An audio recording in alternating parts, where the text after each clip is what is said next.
BCPathletics.com. I'm Evan Wren, and this is the Capital Farm Credit Wednesday night podcast, our weekly look at the area athletic scene, what happened last week and what's going on this week. I'm here with my partner via Zoom, Dan Youngblood. And tonight, Dan, we've got Jim Ned head football coach Matt Fanning, who has not only kept the momentum going at Jim Ned, but he's while doing that, he's transformed the team into something that matches his personality. It's more of a physical, rough and tumble type football team that, man, I never thought I'd see at Jim Ned, but they are it. Yeah, Coach Fanning's an old offensive line coach. That he still works with that group now, even as the head coach. That kind of gives you an idea of the type of football that he enjoys. He is very much a fan of physical, hard-hitting football, and that's really become his team's identity. And you touched on it, and I agree completely that Coach Fanning's just done a tremendous job there.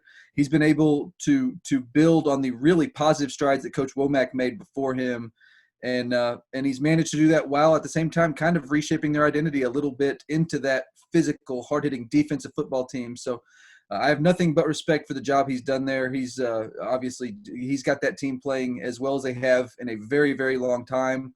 With that win over Wall last week, they're now in a position to win a district championship, which is something they haven't done in a good long while. And yeah, I mean, you look at some of the wins they have on their resume right now. A couple of wins over ranked opponents. Their only loss is a season opening loss to a really good Ballinger team. When both teams were kind of figuring out kind of who they were. So I'm excited to talk to Coach Womack and about just his take on this group. I know that he was excited about it coming into the season, but I'd be interested to know if maybe it's even exceeded his expectations, because I think it's certainly exceeded ours. I think we thought that Jim Ned was going to be good. We definitely thought that Jim Ned was going to be Wall's biggest competition for that district title. But to see what they did against Wall last week and kind of the momentum they're building, that looks like a pretty special team and one that's going to be pretty exciting to follow come playoff time. I'll tell you one thing that was significant, at least from my observations the other night, when they beat Wall 28-8. It's one thing to beat Wall by out-quicking them, spreading the field and getting, out-quicking them. That's one thing. Jim Ned did not beat Wall that way. They threw the ball a little bit, but for the most part, Jim Ned beat Wall in the trenches. They ran it right down their throat, and you don't see that happen to Wall very often. And this is significant because if you can push a team around like Wall, that's indicative of really taking a physical step forward. This is a physical, strong, this is a nasty football team here. It really is. This is about as good a Jim Ned team as I've ever seen, actually. Really? Yeah, and Jim Ned always has big physical lines. I think this year may be the best they've had. You look at the teams that they're playing against and the teams that they've been able to really control at the line of scrimmage. I think it tells you kind of the caliber of team that Jim Ned has this year. And I'm really excited just to see what they do going forward, because they're going to be in a tough regional bracket once they get to the playoffs. But I'm excited to kind of see what they're able to do once they get there, and just how they're able to navigate it. Because right now this team looks, I mean, obviously you've got Brock sitting there that's kind of been blowing people up, but other than Brock, I think right now Jim Ned looks like they're about as strong as anybody in this region. So it's going to be fun to see kind of what they're able to do once they get into that bracket. We're going to have Coach Fanning on here in just a bit. Before that, we're going to talk about last week's top games and this week's top games. But before we get into this week's show, I want to thank our primary sponsor, Capital Farm Credit, with offices all over Texas, including Stanford and Abilene. Buy your own slice of Texas with Capital Farm Credit. Together, we're better. And with that, Dan, it's time to take a look at some of last week's top ball games. Well, we begin with a local action. Dan, the Abilene Eagles went down to San Angelo and met a very motivated Central team that was winless. The Eagles come away with a 53-32 loss. What were your impressions of that ball game? Yeah, I think the story of this one on the field was just Abilene High's inability to slow Central's passing attack. Central quarterback Malachi Brown passed for 336 yards and tied a school record with 5 touchdown passes, all of those from 20 yards or longer. So the Bobcats just kind of big played the Eagles to death the entire game. Abilene High just never really was able to stop that passing attack. Abilene High's offense actually, and this was a bright spot for them, their offense actually got going pretty well, moved the ball pretty well, put up 30-plus points on the Central defense, but just defensively they just could not get off the field. And that obviously is the story on the field. The reason I say on the field is that I think the bigger story from this one, in my opinion, was that Coach Mike Fullen was back on the sidelines for the Eagles for the first time this season after undergoing surgery earlier in the season to remove a cancerous mass. So he was diagnosed with colon cancer over the offseason, had surgery in August, and he was already back on the field. So that was really nice to see. I got to talk to him after that game, and he was excited to be back on the field, back coaching. Disappointed with the outcome, obviously, but to me, that was the story of the game, is that the Coach Fullen's back, and they're back at full strength in that regard, and hopefully they'll figure some things out on the field. They've struggled a little bit off to an 0-3 start, but they're going to have some games coming up that are winnable. Unfortunately, they got a couple of tough ones coming up against Permian and Lee. After that, their schedule gets considerably lighter, so hopefully at that point they'll kind of hit a roll a little bit, but it was good to hear from Coach Fullen. I know he had really had a hard time away from the field, obviously dealing with health issues, but it was nice to hear his voice and nice to see that he's healthy and coaching again. Also locally, Cooper with a big win over Justin Northwest, 54-21. Dan, you were not surprised by this result, were you? No, the outcome I think was pretty unsurprising, and the big story from this one was obviously at first Cooper got a big win in their district opener and got off to a nice start there. The big story from this one was that running back Noah Garcia set the career rushing record at Cooper. He's nearing 4,400 yards for his career, had a huge game. He needed 103 to break the record going in. He got those in his first 4 carries, busted a couple of long touchdown runs, finished the game with well over 200 yards and 4 touchdowns. So a big night for him, a big night for Cooper. They were able to kind of land the knockout blow there in the third quarter and turn what was a close game to that point into a blowout. So just a good night all around for Coach Roan and his squad. And they're playing really well. This was a fairly young Cooper team in a lot of positions, and they've really played well. I've been pretty impressed with what they put together so far. So that was a good start for them to district. And I think they've kind of established themselves as certainly a threat to win that district. So it's going to be fun to see what they do going forward. All right, heading out into the area, the Sweetwater Mustangs, Dan, have already locked up a district title with a win over Pecos, 62-39 on the road. That locks up District 1 4A D2 for the Mustangs. Some people are surprised by that. We're not really surprised by that. We knew that the Sweetwater team was going to take a big step forward this year. We were iffy on are they going to get past Greenwood, but as far as taking a big step forward, it's no surprise at all to me. No, I mean, I think obviously we were excited about the Sweetwater team going in, but to have already locked up at least a share of that district title by this point in the season is pretty impressive. They'll have to beat a Monahan's team that's gotten off to a pretty solid district start, but I think that on paper that's one we all expect the Mustangs to win. So the Mustangs are really well positioned to really run the table in that district, go into the playoffs with a lot of momentum. But it's just a credit to the program that Coach McGee he's built. They've obviously had really potent offenses the last couple of years. This year's been an extension of that. And I think the big thing about this year's team is that they're playing some pretty salty defense around that offense. With their style of play, you're never going to play shutdown defense, but they're making a lot of plays on that side of the football right now, which with the offense they have, I mean, that makes them very dangerous going into the playoffs. So congratulations to Sweetwater for locking up that district championship. They'll get a chance to do it outright, and I think they will when they play Monahan's, and that may happen before then if there's a loss or things work out that way. But it's just a really strong season so far from Sweetwater. They bounced back from that season opening loss to Stephenville and played really, really well. So it's been fun to watch. Really, with the tempo and the scoring output that Sweetwater comes up with, if they hold the opposition to 30 points a game, they're going to win 90% of the time. They're going to win 90% of the time, giving up 30 a game. Yeah, so it's all relative. It's all relative. So, yeah, that's one thing we talked about early in the season is they don't need to make a ton of stops. If they can hold teams to 30 points or so, they're going to be in really good shape. And that's what they've done lately. You look at what their defense has done since district started, and they're playing well enough on that side. Well, they gave a bunch of points against Pecos, but a lot of those came early in the game, and then they were able to really kind of pull away late and make the stops they needed to turn that one into a lopsided outcome. So their defense is playing well, and that team as a whole is playing really well right now.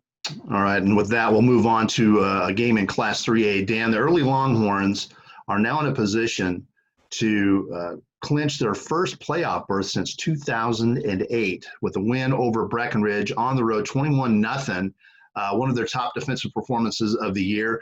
Modest offensive numbers for them. Trey Beam rushed for 82 yards and 2 scores to help them with that win. Jackson Price doing for 57. Modest numbers, but a great defensive effort. And they're a win away now from getting into postseason play.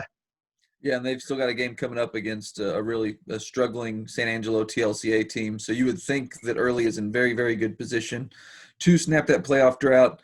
And I just got to say, I'm really excited. This has been one of my favorite stories so far of the 2020 season. Was kind of what this Early program has done. I talked to Coach Daniel Price before the season, and he thought this team had a chance to be pretty good. They didn't return a ton of starters, which was kind of interesting, but he thought they had a chance to be pretty good.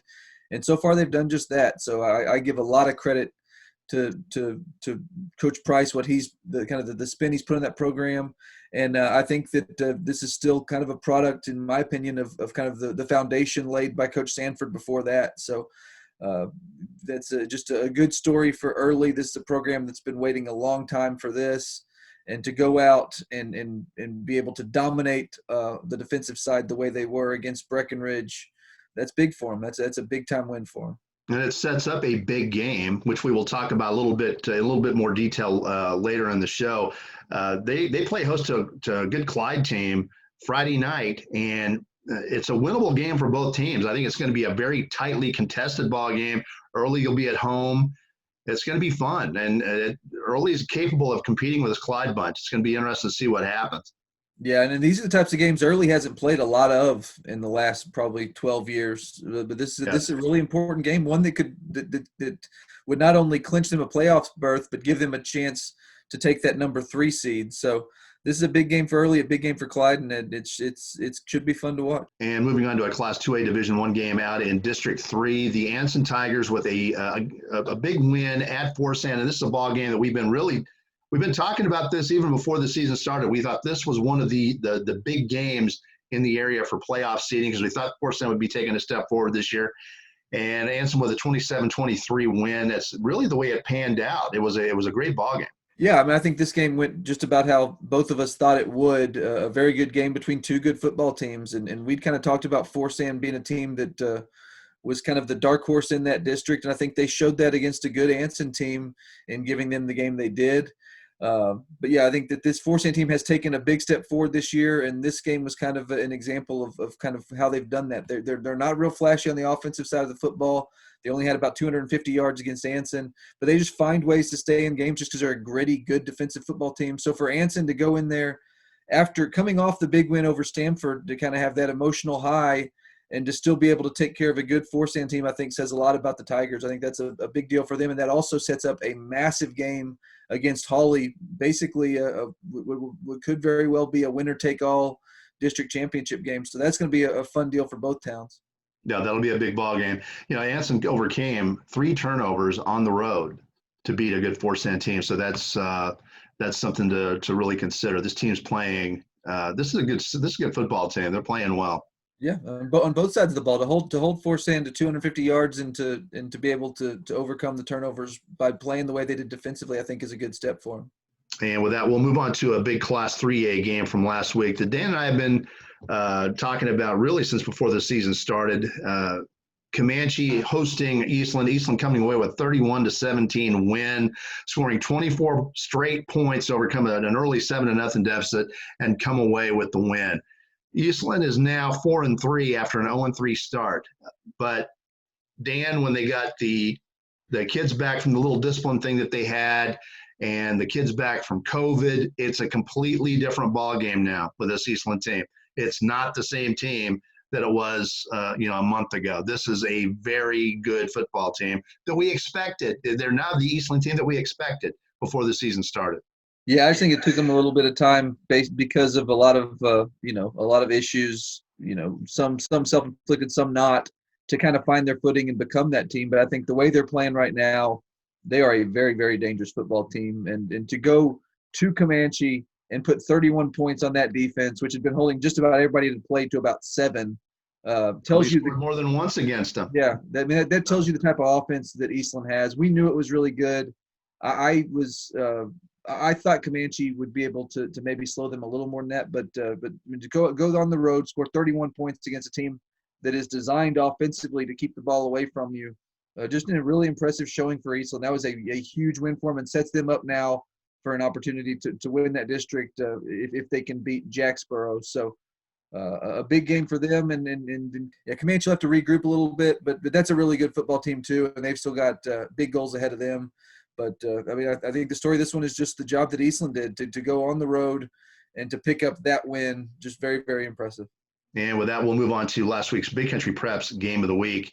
The Jim Ned Indians downing the Wall Hawks at home 28-8. And we'll talk in more detail about this ball game here in a minute when Coach Fanning joins us. But I've got to say, this is the most impressive win that I've ever witnessed Jim Ned have.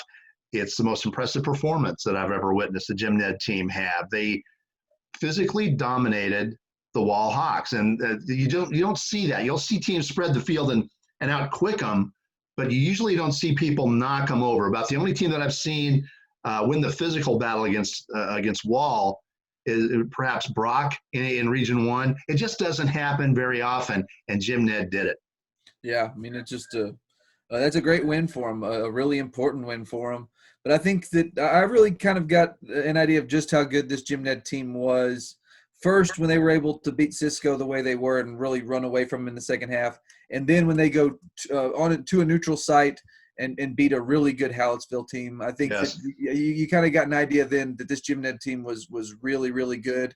But I think this is the first one where you look at, a 28-8 win over Wall.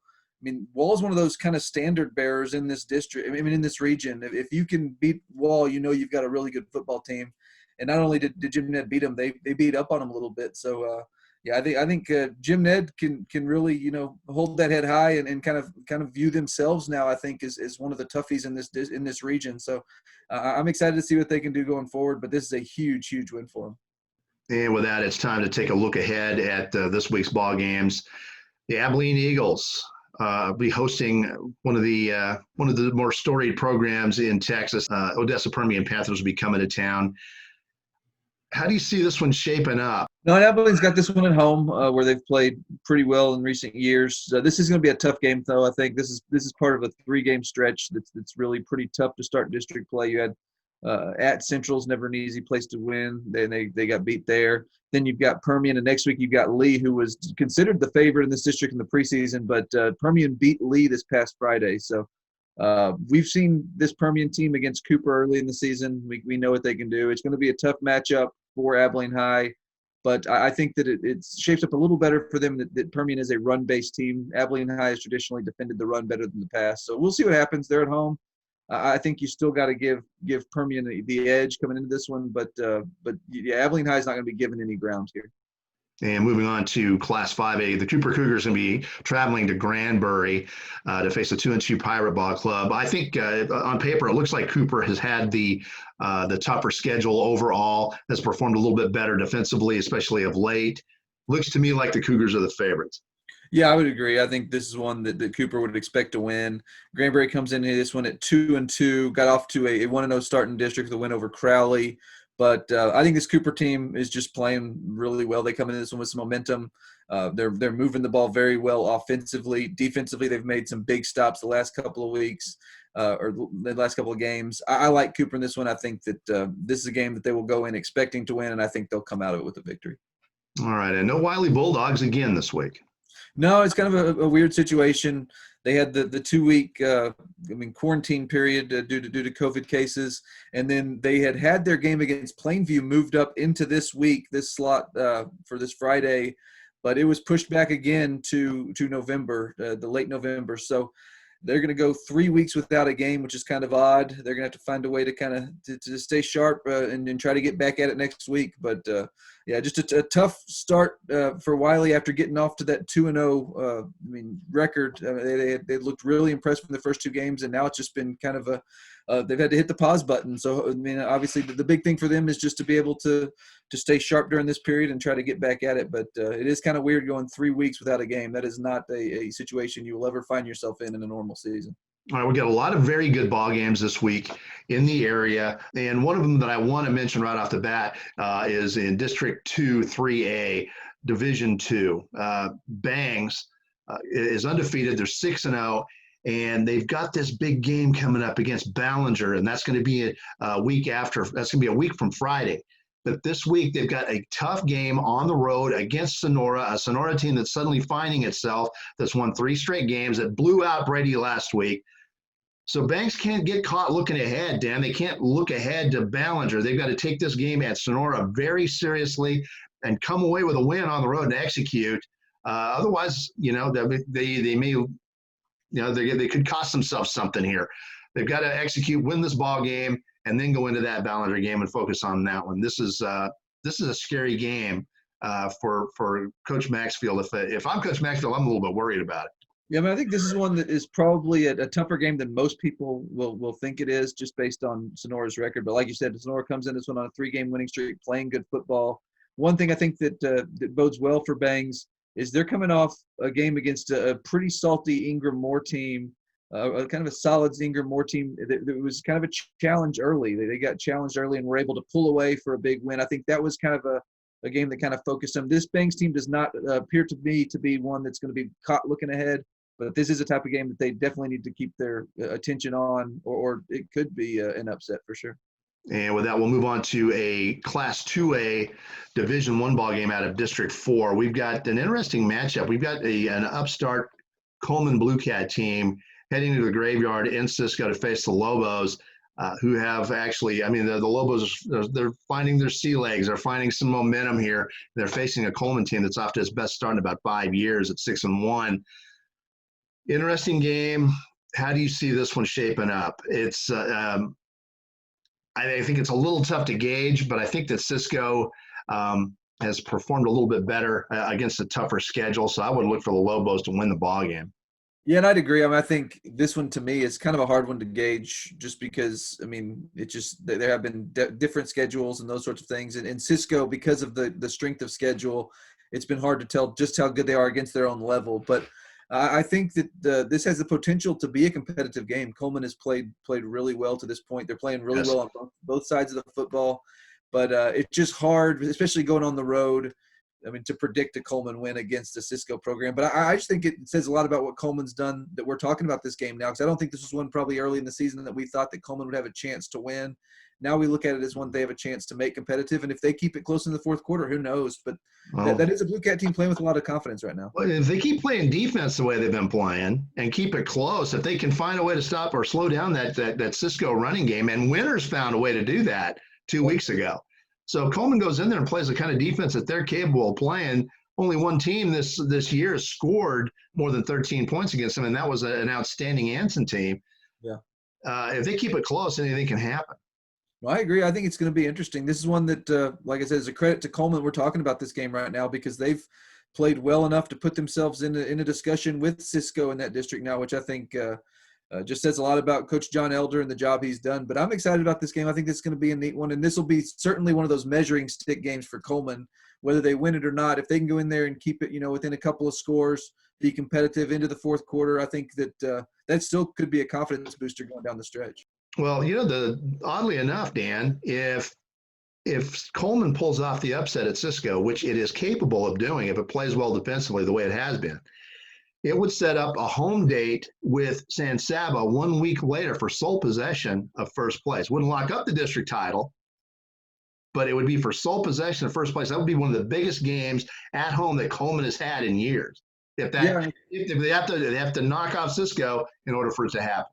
Yeah, and there's lots of ifs there, and there's a lot to still be played out in this district, because regardless of who wins this Coleman-Cisco game, you're looking at a game against San Saba down the road that will be for either first place or a district title. So, but yeah, for Coleman to be in this position, I think is pretty interesting. It's pretty neat that they're in a position where we're talking about these things with that team, and they've done it with their play on the field. So if they can go on the road and leave Cisco with the upset win, yeah, you're talking about a game the following week against a San Saba team that I tend to think is probably the class of that district and probably a step above anyone else in that league based on what they put on paper so far.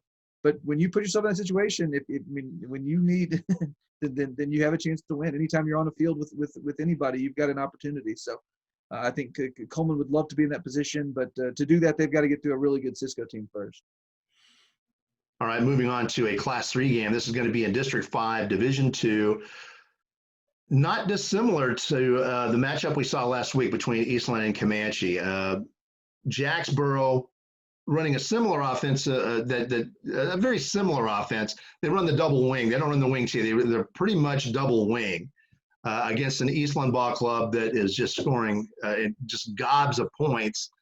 It's really going to come down to can Eastland get the football away a few extra times, because if they can do that, I don't know, Dan, if anybody in 3A in this area can really stop that Eastland offense the way it's playing. Yeah, I mean, the way it's been playing lately, no one's proven that ability. And then to go, like we said, go on the road last week against the Comanche defense that to this point has been more impressive than what Jacksboro's has, and put up 31 points and kind of get that 2-score lead you need to feel comfortable against a double wing or wing T team. I think that serves as a pretty good dress rehearsal for this Eastland team. And now they get to play Jacksboro at home. Yeah, obviously this is a good Jacksboro team, and they do what they do well. But I like Eastland coming in this game based on what they were able to do last week against a really good Comanche team. I think that sets them up pretty well and prepares them pretty well for this matchup. And if Eastland can win this one, they'll have beaten, I mean, what we've considered to be the 2 toughest opponents in that district, and will be in a really good position to close out the season with the district championship and enter the playoffs with some serious momentum. Well, Jacksboro has been playing well offensively of late. Merkel struggled, losing to them 30-13. Dublin struggled against them, losing 47-7. But it really comes down to defensive stops in this. And I think it's going to be easier to stop Jacksboro's offense with Eastland's defense than vice versa. It's I don't know. The way that Eastland has come together over the last 4 weeks since overcoming their discipline problems and the COVID, all the people that were missing because of COVID, it's just a different team now, completely different. This is not the same team that Jim Ned blew out. It's not the same team. No, and I think they deserve a lot of credit for the job defensively they did against Comanche too. I mean, obviously Comanche's offense hadn't been, explosive or scoring in bunches, but that's a solid offensive unit. And Eastland held them to 7 points for a lot of that game, was able to build kind of a good sizable lead based on the defensive stops they're able to make. If they're able to do the same thing against Jacksboro, which I think will be a little bit bigger challenge, and they are able to get that that 14-17, 21-point lead, all of a sudden I think that's a tough position for a team in a run-based offense to handle. So we'll see what happens. I like Eastland. If Jacksboro has to up the tempo just a little bit to stay in the ball game and to make up ground, I don't see it happening, but we'll see. Yeah, we pretty much agree on that one. All right, staying in Class 3A, we're going to move up to Division 1. This is going to be out of District 4, a game that you've had your eye on for a while. I know you like this Boyd football team. They're playing host to a Brock team that might go all the way to Arlington. This is going to be one of the bigger tests for Brock. It is on the road, and Boyd's undefeated, 7-0. So we'll see. This is probably going to be more than likely the winner of this is going to take the district. Yeah, I tend to agree. I think Brock's a favorite, probably a considerable favorite. But if there is one team in this district this year that can give Brock a go, I do think it is this Boyd team, which is playing really well and with a lot of positive momentum. They've like you said, are undefeated this year, and in district have looked very impressive so far. So we'll see. Well defensively too. Played well defensively. Well. They've got a good offense. They got a quarterback named Rendon Lamance, who's a real dual threat guy, and he's a guy that Brock's going to have to account for. Again, I think Brock is just a step above everyone else in that classification, much less their district. But this is a Boyd team that's not going to back down. They'll be confident. They're going to go in there feeling like they have a chance to win. And playing at home, if they can get off to a fast start, you never know what can happen. But I tend to think that Brock will handle this challenge the way they have so many others this year. But I do think that this is their biggest test, particularly given the fact that Pilot Point was upset by Whitesboro last week. So they don't look quite as strong after that one. But Boyd has continued to play well. They're still undefeated, and this should be a good matchup in that district. Nobody has held Brock under 42 points to date. And, with that Brock defense, if you give up 42 points to Brock, you're just not going to beat them. Somebody's going to have to find a way to limit that explosiveness and keep the football away from them. But the problem is, with the Brock defense, the way it's so aggressive and so tough to run against, you can't play keep away. You can't. It's almost like they force you into their game. So it's a tough matchup for anybody. Well, it will be, and it'll be a tough one for Boyd as well. But I think that This one's interesting for a lot of reasons, though. You've got both teams are undefeated going into it. Both teams are playing with a lot of confidence, playing well on both sides of the football. And this Boyd team, with that dual threat quarterback, I think that it'll be interesting to see what he can do against this Brock defense. All right, let's drop down to Class 2A, Division I. This is out of District 3. The Anson Tigers, who are heading into this week at 5-1 and 2-0, are going to be playing host to Hawley. And really, Dan, the winner of this, as far as I'm concerned, is going to be your district champion. It's two teams that thus far have been exhibiting a good physical running game. Anson throws the football a little bit more than Hawley, but this is going to be a trench war. This is going to be a fun one. Tough pick too.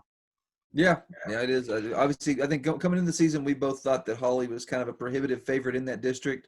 That is not so anymore. I think this Anson team has I don't know if I'd call them a favorite in this game, but I'd certainly give them, even money to go and take this one, especially at home, the way they're playing. This team's just playing so well, really on both sides of the football right now. They've been really putting up points in bunches all year.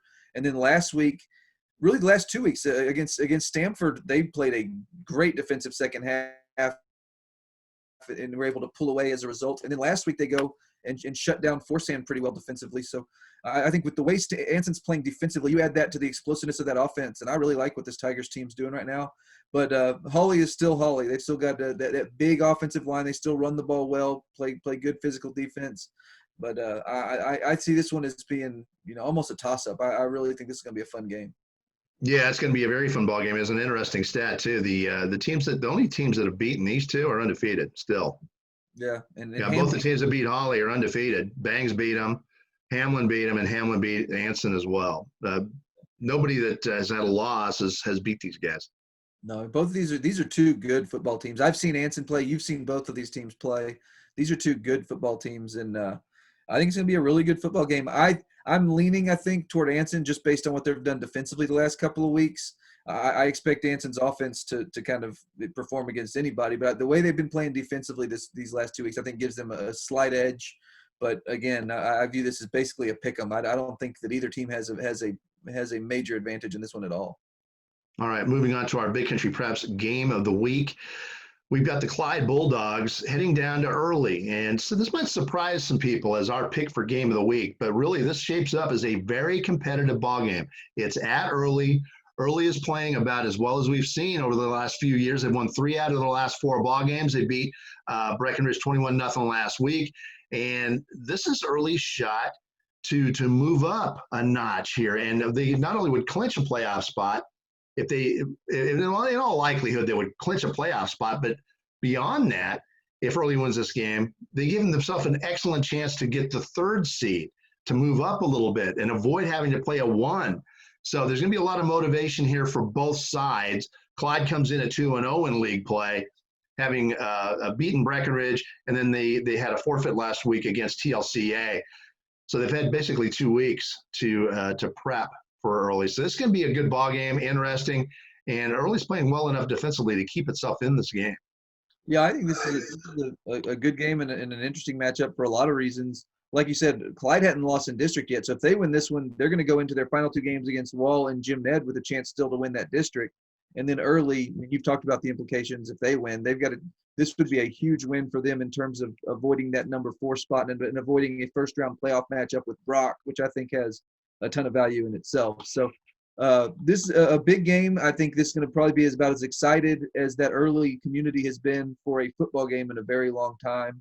And then Clyde comes in this one playing pretty well itself. So I think this is going to be a fun game between two underrated, probably kind of under the radar football teams that are both better than people think. I think both these are good quality football teams. And it's going to be fun to see them get on the field together this Friday. All right, and with that, it's just about time to bring on Jim Ned head football coach Matt Fanning. But before we do that, we want to thank our sponsors.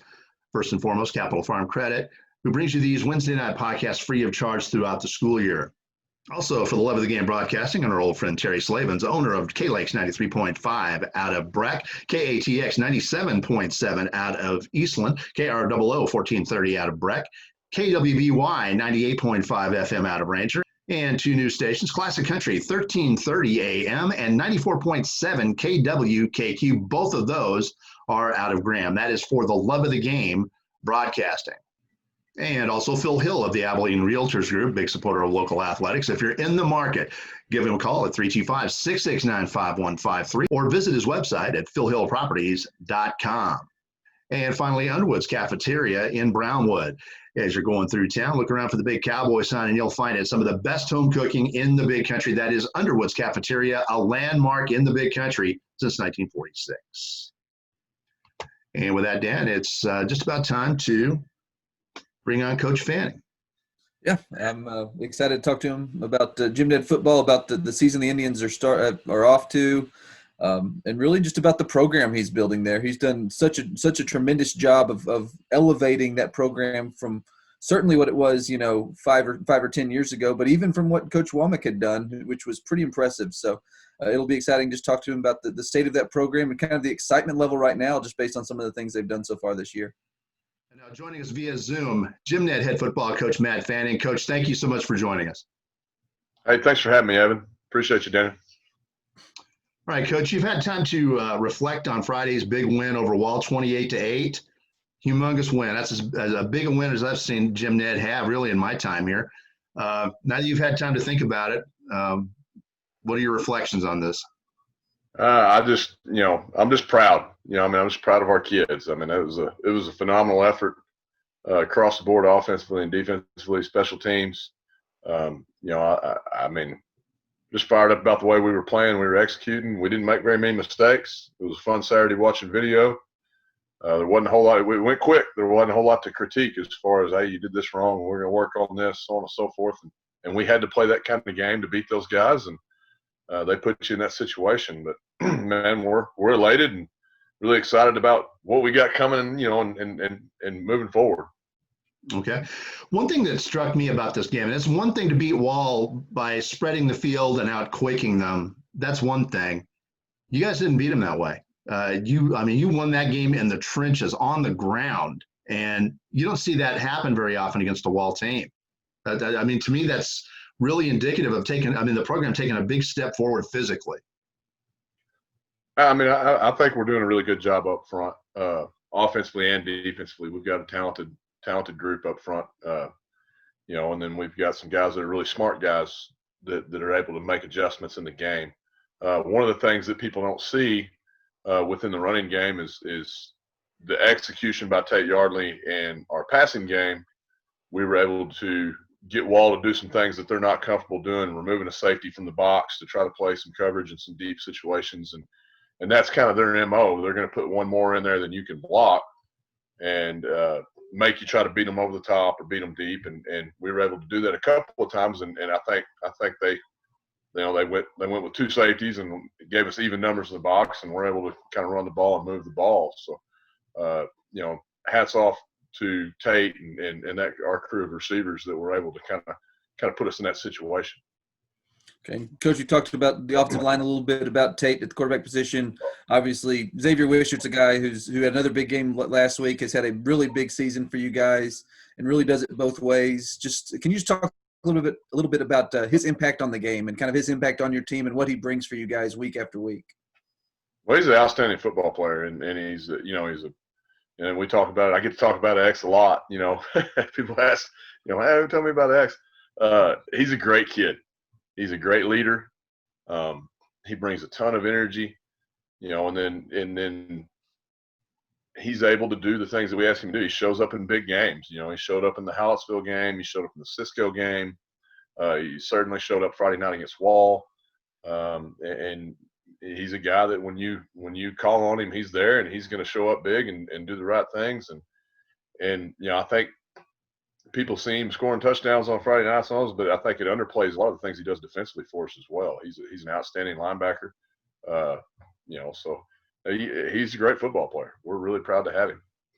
Okay, and you mentioned Tate, and he was a guy that stepped into kind of a tough situation following a multi-year starter who'd done a really good job for you guys at quarterback, and he stepped in there and handled things really well. What have you seen from him at that position? I think really, I think Tate's kind of the unsung hero of the success that we've had offensively this year because of that, because we're we're more efficient spreading the field than we really have been since I've been doing a great job of making his reads. We're running some more RPO stuff, and he's doing a great job of executing there.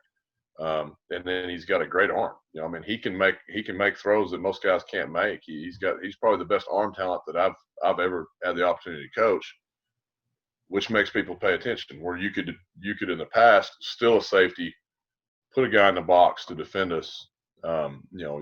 He makes it really hard for other teams to do that. Which a lot of your talent are juniors. You get some talented sophomores as well. How's the future look for these guys in your estimation? I think I mean we're really excited about that. We've got 6 sophomores, some weeks 7 sophomores up on varsity right now, and a lot of juniors. And of course, I can't speak enough about what this senior class has done for us moving forward. But no, I think the future's pretty bright, and we've got a pretty good JV crew, and it's a program on the forward move.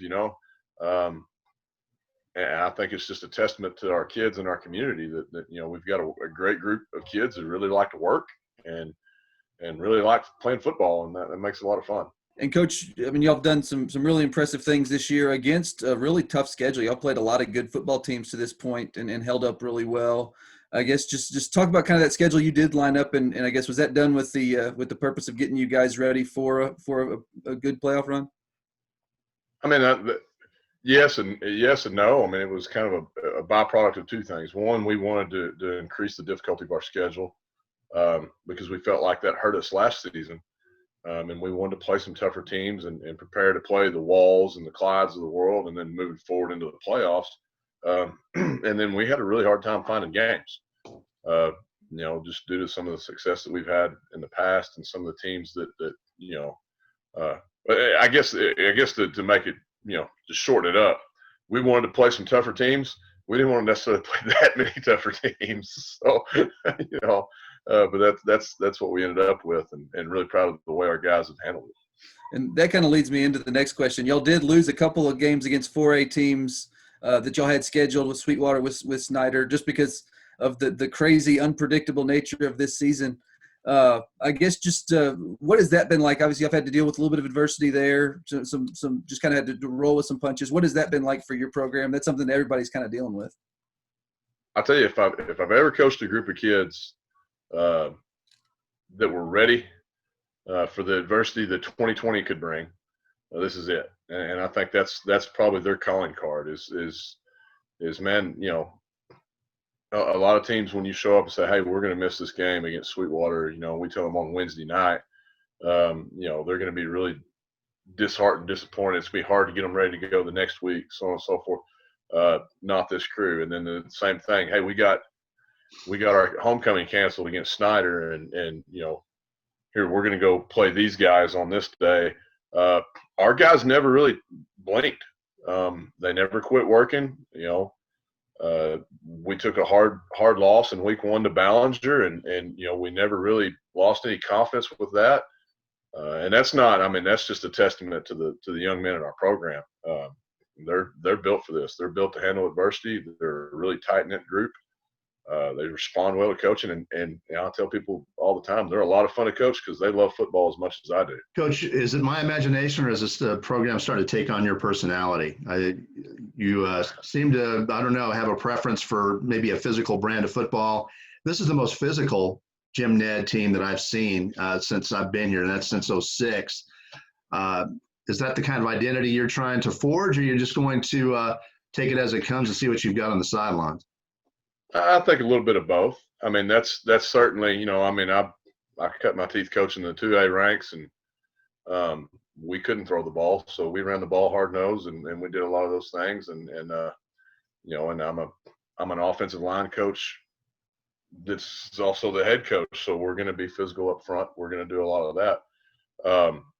But I think we've got hard-nosed kids right now. I think we've got kids that are willing to be physical and want to be physical, and I think it kind of fits our schemes and our play calling, and I think it fits our mentality. So I hope they're taking on my personality. That's what I like. Yes, absolutely. But I think also it's just that's kind of their personality as well. So it's a good fit. Coach, for years, Jim Ned had this tag of being a basketball school. It was a basketball school.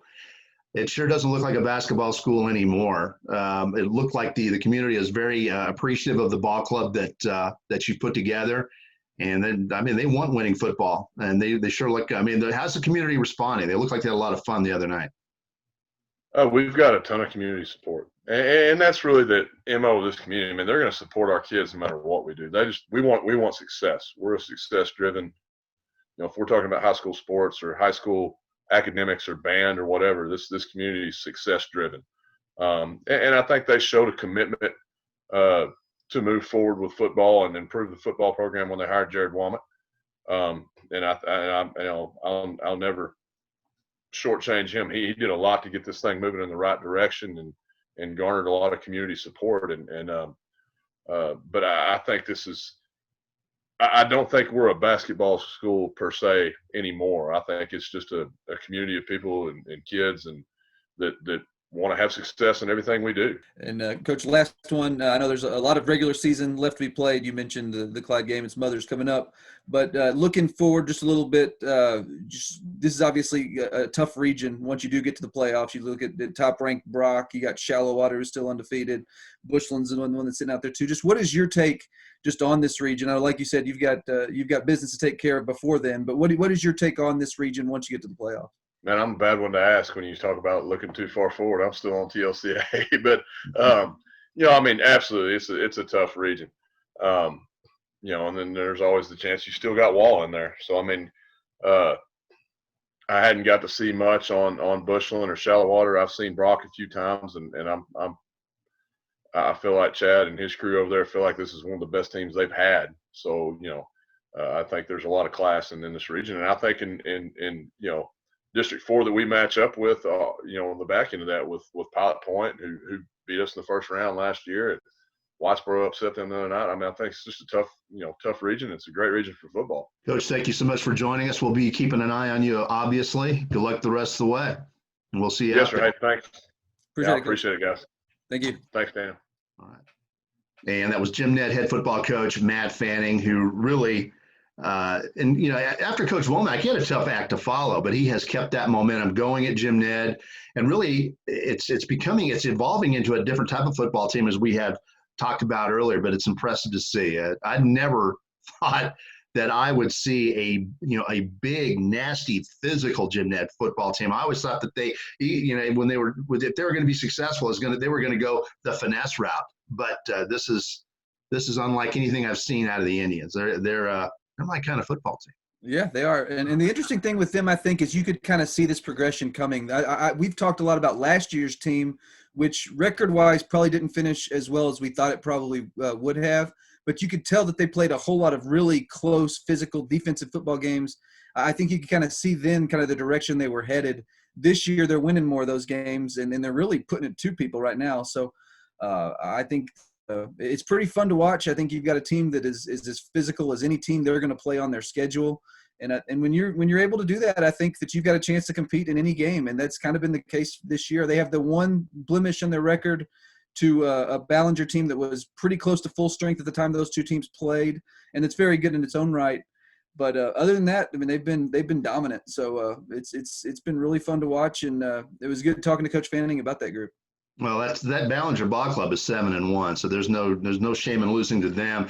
And they only had one scrimmage, and there was some ring rust there, so who knows? But that Ballinger Ball Club's that's pretty stout, yeah. So no shame in that. And like I said, Jim Ned was one of the only teams all year to see Ballinger really pretty close to full strength. Yes. They're starting to get back that way now, which is good. So, but that you're yes. right, that is a good Ballinger team, so no shame there at all.